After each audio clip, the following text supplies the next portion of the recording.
निरंकारी या मूलक विचार सुनने के लिए चैनल को सब्सक्राइब कर दीजिए संतो। सत्संगत प्यार से कहिए धन्यकार जी। सत्संगत चलती चक्की देखकर दिया कबीरा रोए, दो पाटन के बीच में साबुत बचा न कोई।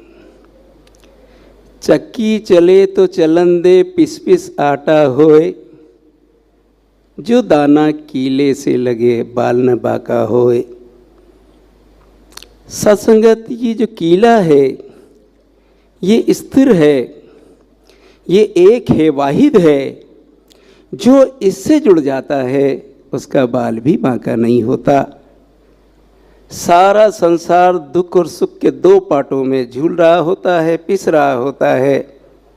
सुखी वो हुआ जिसको नाम आधार के लिए कहाँ जाना है, तो नाम आधार के लिए सदगुरु के चरणों में जाना है।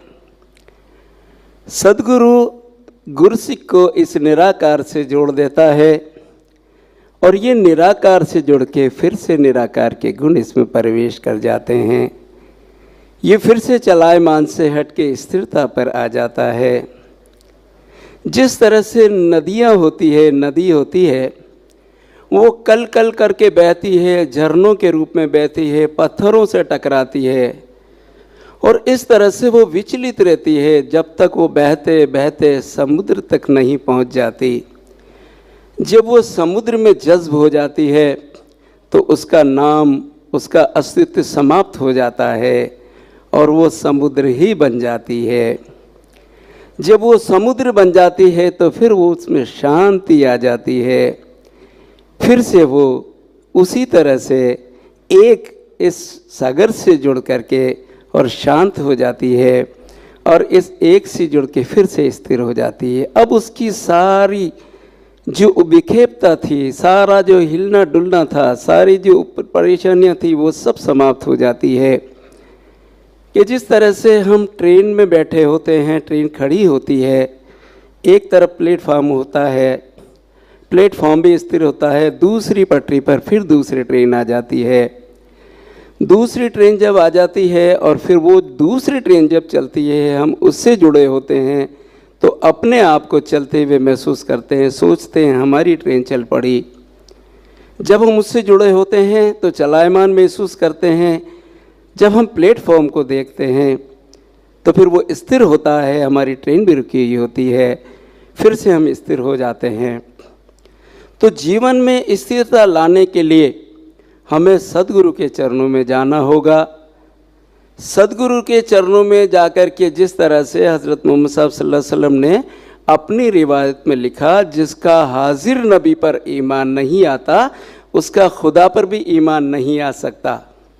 तो हाजिर नबी देश काल और समय मुताबिक जो सतगुरु होता है, इस सदगुरु के चरणों में जाने से ये खुदा मिल जाता है। ये खुदा का जो है इसकी जानकारी हो जाती है। तेरे कदमों में सर रखा, तूने ये खेल दिखलाया, पलक झपकी के पहलू में खुदा मैंने खड़ा पाया। कि ये सजदा काफ़ी होता है सदगुरु के चरणों में इस खुदा को पाने के लिए, इस निरंकार को पाने के लिए। जब तक ये निरंकार को नहीं पाता तब तक ये संसार के झूले में झूलता रहता है। इसकी हकीकत को ये जब तक बनाए रखता है, ये जब तक नहीं मिटता। मिटा दे अपनी हस्ती को अगर कुछ मर्तबा चाहे, कि दाना खाक में मिलकर गुले गुलजार होता है। कि ये इस जानकारी को हासिल करता है कि आदम को खुदा मत कहो, आदम खुदा नहीं है, लेकिन खुदा के नूर से आदम जुदा नहीं है। जब ये सदगुरु के चरणों में जाकर के इस खुदा को प्राप्त कर लेता है तो फिर इसे पता लगता है कि ये खुदा कहाँ है, कैसा है। तो कहा भी है कि ये खुदा शेरक से भी ज़्यादा नज़दीक है, यानी कि खुदा पहले से ही हमारे पास है, पर हमें जब तक जानकारी नहीं होती। कुरान शरीफ में लिखा है, सवाल करो उससे जो खबर रखता है, मेरा सदगुरु इसकी खबर रखता है। ये जानकारी मुझे यहाँ से हासिल होगी। जब सदगुरु के चरणों में जाकर ये जानकारी हासिल कर ली कि कि ये खुदा जो मेरे अंग संग है, ये सदैव मेरे साथ है, तो फिर मैं इससे जुड़ जाता हूँ। और इससे जुड़ करके जब मेरा अपना जीवन होता है तो फिर मिट चुका होता है कि ए खुदा, ए मेरे सद्गुरु साकार निराकार, जो तू करे मुझे स्वीकार है, राज़ी है हम इसी में जिसमें तेरी रज़ा है, जिस हाल में तू रखे ऐसे ही वाह है। कि मुझे ये ज्ञान मिलने के साथ ही मुझे ये पता चल गया कि मेरा अस्तित्व कुछ नहीं। भगवान राम हनुमान जी से प्रसंग कर रहे हैं कि हनुमान जी, व्यवहार की दृष्टि से हमारा क्या रिश्ता है? तो आपने कहा कि भगवान आप स्वामी हो और मैं सेवक हूँ। बोले ज्ञान की रूह से हमारा रिश्ता क्या है?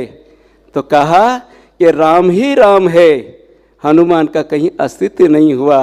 कि जिधर देखता हूँ उधर तू ही तू है, हर शय में जलवा तेरा हू बहू है, जिधर देखता हूँ उधर खुदा ही खुदा है साथ सबके ना किसी से जुदा है। कि जब सजदे में सर रख दिया, सदगुरु के चरणों को सजदा कर दिया, तो फिर ये खुदा मेरा हुआ। जब खुदा मेरा हुआ तो मैं खुदा में जज्ब हो गया और खुदा के गुण मुझ में आने लगे। मैं इस स्थिर से जुड़ के स्थिर हो जाता जब मेरा सदगुरु हाजिर नबी जिस पर मैं ईमान लाया, तो फिर मेरा जीवन मुकम्मल हो गया। सत्संग जी प्यार से कहना दान कर।